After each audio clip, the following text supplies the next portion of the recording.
Everyone নতুন এটা ভিডিঅ'লৈ আপোনালোকক স্বাগতম জনাইছোঁ। আজি আমি তেজপুৰৰ হলেশ্বৰ মন্দিৰলৈ গৈ আছোঁ।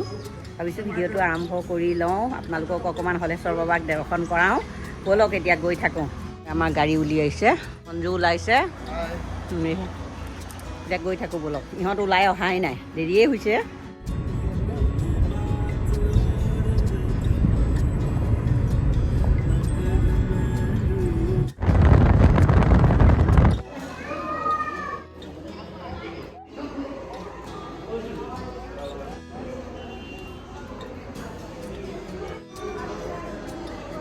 জ্বলাই মেলি অকণমান পুখুৰী ফালে আহিছোঁ।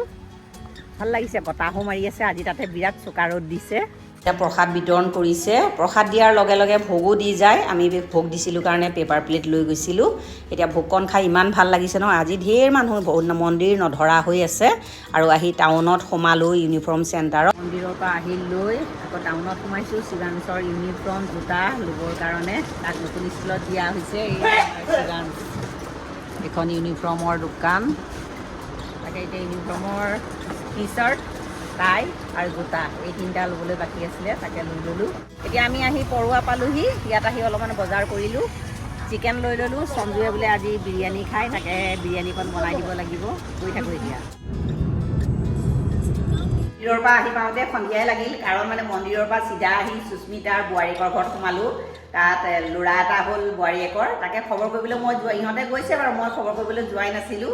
ভাবিছোঁ একেটা ৰাস্তাতে আৰু তাতে গৈ ল'ৰাটোৰো খবৰ লৈ আহিলোঁ। আকৌ টাউনত শিৱাংশৰ স্কুলীয়া বস্তু কেইটামান ল'বলগীয়া আছিলে, সেইকেইটাও ল'লোঁ। লৈ মেলি পৰুৱাতে বজাৰ কেইটামান মাছ মাংস অকণ বজাৰ কৰি আনিলোঁ। সঞ্জু কাইলৈ যাবগৈ আৰু সি কৈ আছে বিৰিয়ানী অকণ খাওঁ বুলি। তাকে কেইদিনমান হৈছে বিৰিয়ানী তাক খুওৱা নাই। একেবাৰে প্ৰেছাৰ কুকাৰত ঘৰত থকা বস্তুৰে, বাচমতি চাউল দি নবনাওঁ, আজি জিৰা ৰাইচ দি বিৰিয়ানী বনাওঁ, বহুত টেষ্টি হয়। আৰু ঘৰত থকা বস্তুৰেনো কেনেকৈনো মই বিৰিয়ানী বনাওঁ, আপোনালোকৰ লগত ভাবিলোঁ ৰেচিপিটো শ্বেয়াৰ কৰোঁ। আৰু বস্তুখিনি অলপ যোগাৰ কৰি লৈছোঁ আৰু অলপমান যোগাৰ কৰিম আৰু আপোনালোকক অকণমান দেখাওঁ। এইখিনি জিৰা ৰাইচখিনি ধুই পখালি ধুনীয়াকৈ টুকি থৈছোঁ। আলু, তেজপাত, কেঁচা জলকীয়া লৈছোঁ। চিকেনখিনিও ধুই পখালি থৈছোঁ, মেৰিনেট কৰা নাই। আৰু মাছখিনি এয়া লৈ আহিছিলোঁ। এয়া মাছ গোটেইখিনি নবনাওঁ, বাবাকে বিৰিয়ানী নাখায়। বাবাকৰ কাৰণে আলু দি অকণমান মাছৰ তৰকাৰী বনাই দিম। আৰু এয়া আদা নহৰু, এয়া জিৰা ধনিয়া জালুক, এইখিনি আদা নহৰু জিৰা ধনিয়া জালুক এইখিনি মিক্সি বাতিটোতে পিচি ল'ম। এইখিনি বিৰিষ্টাৰ কাৰণে পিঁয়াজ কাটি থৈছোঁ। আৰু বিলাহী, এই সৰু সৰু বিলাহী, এয়া শেহতীয়া আমাৰ ঘৰৰ বিলাহী, এইখিনিও মিক্সিত পিউৰি এটা কৰি ল'ম। আৰু ইফালে এয়া পদুনা আৰু ধনিয়া ধুনীয়াকৈ চাফা কৰি থৈছোঁ, এইখিনি কুটি ল'ম। আৰু মছলাখিনি আদা নহৰু আৰু বিলাহীকেইটা একেবাৰে মিক্সি বাতিটোতে দিছোঁ, এইখিনি ধুনীয়াকৈ পেষ্ট এটা কৰি ল'ম। চিকেনখিনি প্ৰথমতে মেৰিনেট কৰি লওঁ। হালধি গুড়াটো 2 চামুচেই দি দিছোঁ আৰু পিছত নিদিওঁ আৰু মই হালধি গুড়া। নিমখটো একেবাৰে দি দিছোঁ, জোখ অনুযায়ী নিমখ 1.5 চামুচ দিছোঁ, ডাঙৰ চামুচৰ। 2 কাজি নেমু লৈছোঁ, কাজি নেমুটো অকণমান চেপি দিছোঁ, ৰসটো উলি দি দিছোঁ। এফাল কাজি নেমু ৰস দি দিলোঁ, ধুনীয়াকৈ সানি দিম এইখিনি। এইখিনি এতিয়া বনামেই যেতিয়া মাত্ৰ 10 মিনিটমানৰ কাৰণে ৰেষ্ট দি থৈ দিওঁ। এতিয়া কেৰাহীত তেল গৰম কৰি পিঁয়াজখিনি ভাজি লৈছোঁ। এতিয়া লৰাই আছোঁ, ৰঙচুৱা হোৱালৈকে ভাজি ল'ম। পিঁয়াজখিনি মোৰ ফ্ৰাই কৰা হৈ গ'ল আৰু এইখিনি গোটেইখিনি টুকি পেলাম। এই দেখিছে ৰঙচুৱা হৈছে, দেৱা নাই। এইটো ষ্টেজতে মই পিঁয়াজখিনি গোটেইখিনি কাঢ়ি পেলাম। পিস্তাখিনি গোটেইখিনি প্লেট এখনতে কাঢ়ি থ'লোঁ। মাংসখিনি মেৰিনেট কৰি থোৱা 15 মিনিটমান হৈ গ'ল। আৰু এতিয়া মই ছেকেণ্ড মেৰিনেটটো কৰোঁ। এতিয়া মই এয়া ঘৰতে বনাই লোৱা দৈ দিছোঁ, ডাঙৰ চামুচৰ, চামুচ বুলি নহয় আৰু এনেকৈ সৰু হেতা এখনৰে 1 হেতা দিছোঁ। মিক্সিত পিচি লোৱা গোটেই মছলাখিনি দি দিছোঁ। কাশ্মীৰী ৰেড চিলি দিছোঁ, ডাঙৰ চামুচৰ 1 চামুচতকৈ অকণমান কম। চেনি দিছোঁ 1/2 চামুচ, নিমখ আৰু হালধিটো আগতেই দিছিলোঁ। বিৰিষ্টা দি দিছোঁ 1 মুঠি। আৰু এতিয়া গোটেই মাংসখিনি সানি পেলাম। মছলাৰ সৈতে গোটেই মাংসখিনি ধুনীয়াকৈ সানি দিলোঁ। আৰু এতিয়া মই ইয়াত বিৰিয়ানী মছলা লৈছোঁ, ডাঙৰ চামুচৰ 2 চামুচ, তাৰে 1 চামুচ দিছোঁ। এতিয়া এইকণ পিছত ব্যৱহাৰ কৰিম মই। আকৌ ইয়াত মিক্স কৰি দিছোঁ। এইখিনি গোটেইখিনি মছলাৰ সৈতে মিক্স কৰা হৈ গ'ল। ছেকেণ্ড মেৰিনেশ্যন পূৰা ৰেডি হৈ গ'ল। 30টা বজা তেলতে আলু সকলো ধুনীয়াকৈ ৰঙচুৱাকৈ ফ্ৰাই কৰি ল'লোঁ। আলু কেইডোখৰো ধুনীয়াকৈ ফ্ৰাই কৰি ল'লোঁ। 20টা ভজা তেলখিনি অলপ সৰহ হ'ল, অলপ কমাই থৈ লওঁ। এইখিনি তেলতে এতিয়া গোটা জিৰা কেইটামান দি দিছোঁ, তেজপাত, গোটা গৰম মছলা যি থাকে ঘৰত, মই লং ইলাচি দালচেনি দিছোঁ আৰু জালুক দিছোঁ কেইটামান। এতিয়া পিঁয়াজ দুটা দি দিছোঁ। পিঁয়াজখিনি আমাৰ অকণ ৰঙচুৱা হ'বলৈ ধৰিছে, ইয়াতকৈ আৰু বেছি ৰঙা নকৰোঁ। মেৰিনেট কৰি লোৱা গোটেই চিকেনখিনি দি দিম।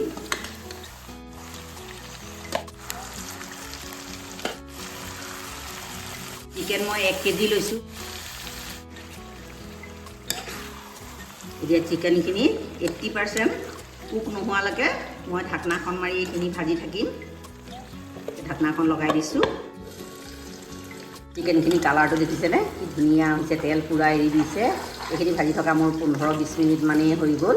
একে ধুনীয়াকৈ তেল এৰি দিছে। চিকেনখিনি প্ৰায় 50% কুক হৈছে আৰু অকণমান সময় মই ভাজি ল'ম। মিডিয়াম টু ল' ফ্লেমতে ভাজি আছোঁ।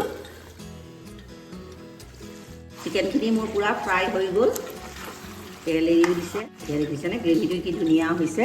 আৰু ইয়াত মই অকণো পানী ব্যৱহাৰ কৰা নাই, তেলতে মছলাতে সিজি থাকিবলৈ দিছোঁ চিকেনখিনি। গেছত ডাঙৰ প্ৰেছাৰ কুকাৰ এটা বহাই দিছোঁ। এতিয়া চাউলখিনি প্ৰথমতে দি দিম। এতিয়া চাউল লৈছোঁ মই প্ৰায় 1 কেজিৰ ওচৰা-ওচৰি লৈছোঁ। এতিয়া পানী দিম। 4 গিলাচ পানী দিছোঁ। চাউল যিমান দিছোঁ পানী তিমান দিছোঁ। এতিয়া চিকেনখিনি মই ইয়াতে ওপৰতে দি দিম।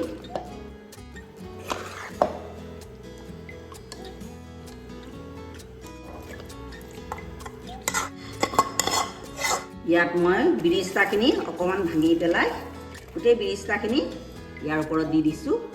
3টা কেঁচা জলকীয়া দি দিছোঁ। পদিনা, সৰহকৈ পদিনা দিছোঁ। বিৰিয়ানীত পদিনা যিমান সৰহকৈ দিয়া হয় খাই খুব ভাল লাগে। আৰু এয়া ধনিয়া পাত দিছোঁ। বিৰিয়ানী মছলা এইখন অলপ এনেকৈ ওপৰতে ছটিয়াই দিছোঁ, আধা চামুচ দিছোঁ। আগতে মই ডাঙৰ চামুচৰ 1.5 চামুচ দিছিলোঁ। ঘি দি দিছোঁ 1 চামুচ। এতিয়া আলুখিনি চাইডে চাইডে দি দিছোঁ। আলুখিনিও 50% কুকেই হৈ আছিলে। বিৰিয়ানীৰ লগতে আলুখিনিও ধুনীয়াকৈ সিজি যাব। এতিয়া প্ৰেছাৰ কুকাৰৰ ঢাকনাখন মাৰি এইটো লগে লগে 3 চিটি মাৰি ল'ম। পূৰা 3 চিটি মাৰি লোৱাৰ পাছত মোৰ বিৰিয়ানী ৰেডি হৈ যাব।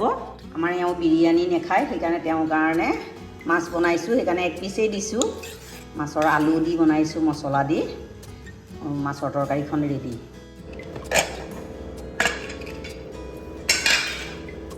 বিৰিয়ানী পূৰা 2-3 চিটি লগাই দিলোঁ। এয়া দেখিছেনে একদম ধুনীয়াকৈ সিজিছে। এতিয়া এক চাইডৰ পৰা মই উলিয়াম, বেলেগ এটা বাচনত মই উলিয়াই লওঁ প্ৰথমতে। হেল্ল' এভৰিৱান, 3 চিটি লগাৰ পাছত গেছটো যেতিয়া ৰিলিজ হ'ল, বিৰিয়ানীখিনি মই চৰিয়াটোতে কাঢ়ি দিলোঁ। এইখিনি চাওকচোন, 3 পোৱা চাউল, 1 কেজি চিকেনৰ বিৰিয়ানী। এয়া মোৰ 1 চৰিয়া হৈছে। এয়া দেখিছেনে ইমান ধুনীয়া হৈছে নহয়, এটা এটা চাউলখিনি দেখিছেনে কিমান ধুনীয়া জৌজোৱা হৈছে। এয়া অকণো লগা নাই। এয়া দেখিছে কি ধুনীয়া হৈছে বিৰিয়ানী, মলমলাই গৈছে একেবাৰে। ৰেচিপিটো কেনে পালে জনাব। যদি ৰেচিপিটো ভাল পায় লাইক কমেণ্ট ছাবস্ক্ৰাইব কৰি দিব। আপোনালোকে মোৰ ভিডিঅ'সমূহত ছাপোৰ্টেই নকৰে, প্লিজ মোৰ ছাপোৰ্ট কৰিব আগুৱাই যাবলৈ। এতিয়া মোৰ বিৰিয়ানীখিনি ৰেডি আৰু এয়া ৰাইতা বনাইছোঁ, ৰাইতাখিনিও মোৰ ৰেডি। মই ইহঁতক খাবলৈ দিওঁ আৰু